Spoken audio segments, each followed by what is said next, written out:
All right, welcome, Cougar Nation, to Tuesday, April 14th, Fuller's 5 Questions. April 14th, it used to be our tax day. Tax day has been extended to July. But normally it's tax day. Did you do your taxes? Better do them. Here's our 5 questions. Of course, we are doing them with sound effects, or at least theme music. I don't know if you can hear today's song. I'm trying to switch things up. I am challenging my students to find out. Send me an email or a remind message or a tweet, something like that.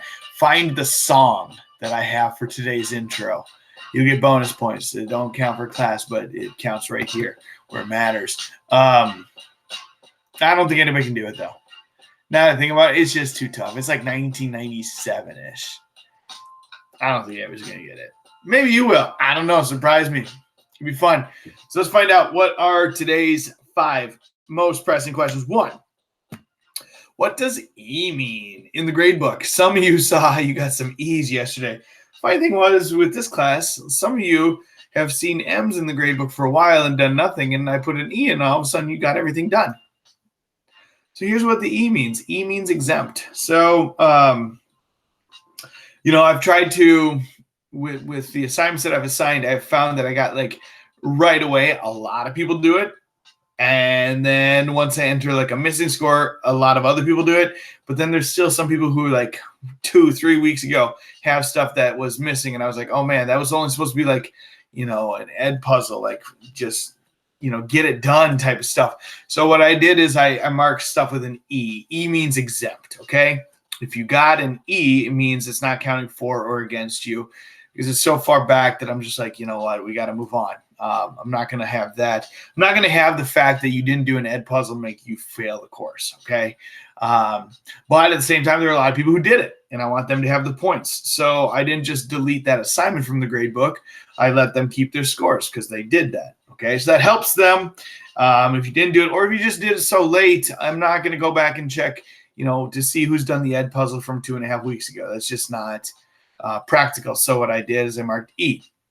And I decided moving forward that what I'm going to do is homework assignments are going to be what are called formative assessments, and then tests and quizzes are going to be summative assessments. Okay, the formative assessments are ungraded.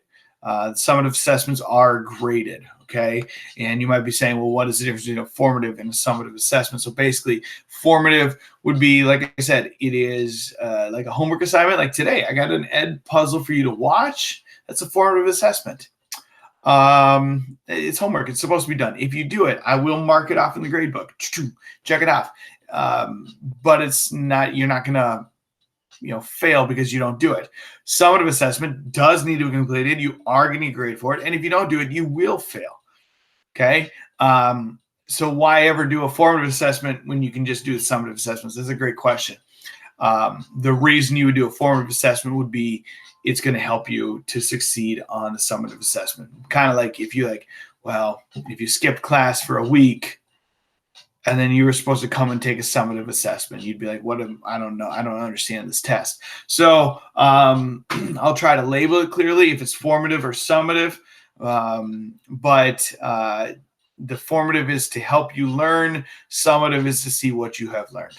I hope that makes sense. If it doesn't make sense, email, come to a Google meeting, send me a remind message, tweet at me at ntflow11, all that kind of stuff. Okay. Today's assignment. I am putting in ed puzzle on the Google Classroom for you. And this is a formative assessment. So it does mean I want you to do it. It's going to help you learn. However, it is not counted for points in the grade book. You just get a check mark for doing it and helping you learn. Okay. Also, if you do have questions, always contact me. But before you do that, make sure to check the Google Classroom, because a lot of times I'm getting a lot of questions and they're good questions, but they're also answered on that day or the day before's Google Classroom post. So check that first before you send me an email saying like, hey, Mr. Road, what's the code? And I'm like, it's really right there on the Google Classroom. Okay. This week's meeting times, 10 to 10:30 this morning, and then 1 to 1:20 this afternoon. Yesterday's afternoon meeting didn't work because my Chromebook wasn't working. I don't know what was going on. I tried 4 or 5 different ways of doing it, and after like 20, or it was probably like 10 minutes in, and I was like, well, I'm just going to scrap it at this point, okay?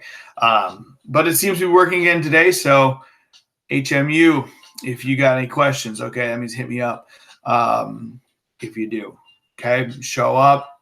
It's a good time. And finally, what's going to be on Google Classroom tomorrow? We're going to put notes on the Google Classroom tomorrow. I wanted you to watch the video first and then do the notes. But I think I think that's a good way to go with this one. But definitely tune in. Notes. I will be presenting some actual notes on the Google Classroom tomorrow. With that being said, thanks for tuning in, guys. Thanks for showing up. Thanks for doing all the wonderful things that you're doing. If you do have questions, check the Google Classroom, email, send a remind, contact me via Twitter, write a letter. You won't get an answer for like 2 weeks. That's how people used to do it. Can you imagine? It's insane. Okay. I hope you're all doing well. Miss you guys. And we'll see you tomorrow. Thanks for tuning in.